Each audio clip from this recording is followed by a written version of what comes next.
Selamat pagi. Jadi, kita di sini akan belajar tentang siklus menstruasi. Apa sih siklus menstruasi itu? Jadi, siklus menstruasi adalah suatu pendarahan secara periodik dari uterus atau rahim yang disertai oleh endometrium atau lapisan dalam rahim yang terjadi selama normalnya itu 28 hari, di mana nanti ada darah yang keluar melalui vagina. Nah, tahapannya itu ada 4 tahap. Yang pertama itu masa menstruasi itu sendiri, yang kedua fase praovulasi, dan yang ketiga fase ovulasi, serta yang keempat fase pasca ovulasi. Jadi ini ada fase-fasenya. Mari kita perhatikan fase-fase siklus menstruasi tersebut. Yuk kita belajar yang pertama fase, yaitu fase menstruasi. Apa itu fase menstruasi? Jadi fase menstruasi itu ya dimana ovum tidak dibuai oleh sperma, maka terjadilah ovum itu meluruh bersama-sama dengan endometrium dalam keadaan tersebut, itu namanya corpus luteum, itu akan pecah dan menghentikan produksi hormon progesteron dan juga hormon estrogen. Jadi di sini hormon-hormonnya sangat rendah, baik itu estrogen, baik progesteron sama sangat rendah. FSH pun sangat rendah, jadi tidak ada hormon yang menonjol di sini.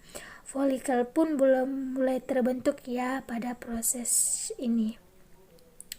Selanjutnya kita belajar tentang fase praovulasi, atau bisa nama lainnya itu fase folikel. Jadi di sini bagian hipotalamus perempuan, bagian hipotalamus yang menghasilkan hormon yang namanya gonadotropin yang merangsang si FSH.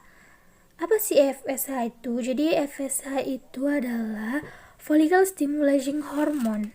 FSH ini nantinya akan merangsang pembentukan folikel-folikel yang mengelilingi oosit primer hingga matang.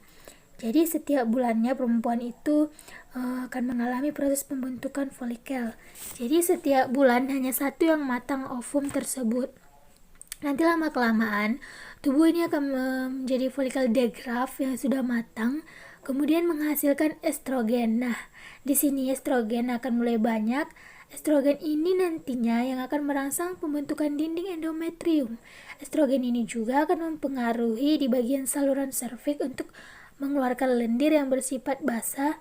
Lendir ini akan menetralkan sifat asam dalam serviks, sehingga mengapa apabila ada sperma yang masuk mampu hidup di dalamnya, begitu ya.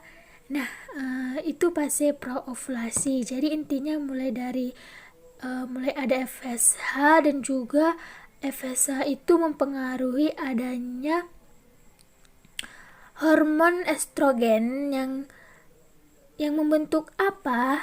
Nah, hormon estrogen ini nantinya akan membentuk dinding endometrium.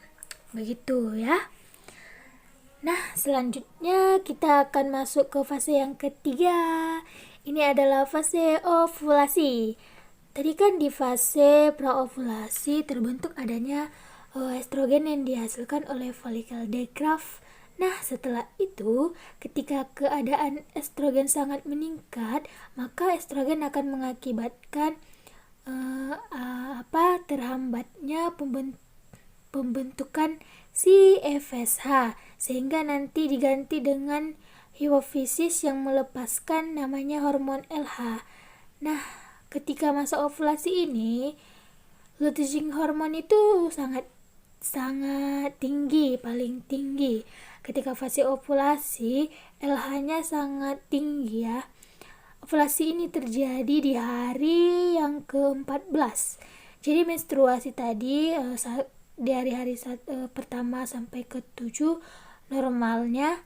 Fase praovulasi itu fase antara hari ke-8 sampai hari ke-13.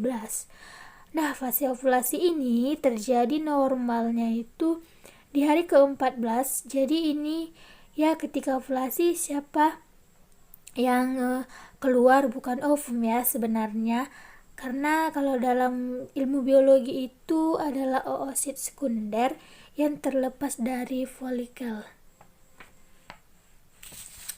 Selanjutnya kita masuk ke fase yang terakhir, yaitu fase pasca ovulasi atau dinamakan dengan fase luteal. Nama lainnya itu fase luteal. Jadi tadi kan si oosit sekunder di fase ovulasi kan keluar. Nah, nanti akan terbentuk yang namanya corpus luteum, yaitu badan kuning. Ya, badan kuning ini nanti akan tetap bisa menghasilkan hormon estrogen dan hormon progesteron. Jadi di sini progesteron itu sangat tinggi. Sebenarnya untuk apa sih progesteron itu ya? Jadi untuk memulai dan mempertahankan si pertumbuhan kelenjar susu supaya ada persiapan jika misalnya ada pembuahan. Jadi persiapan penanaman zigot setelah terjadi adanya pembuahan. Tapi kalau tidak ada pembuahan, fase ini nanti progesteron akan kembali turun lagi. Nah, kembali lagi ke fase yang sebelumnya, yaitu fase apa? Fase menstruasi. Ya, kenapa di fase ini tubuh wanita itu nanti rentan emosinya, kadang sangat tinggi. Nah, perubahan suhu tubuhnya juga kadang sangat naik dan turun.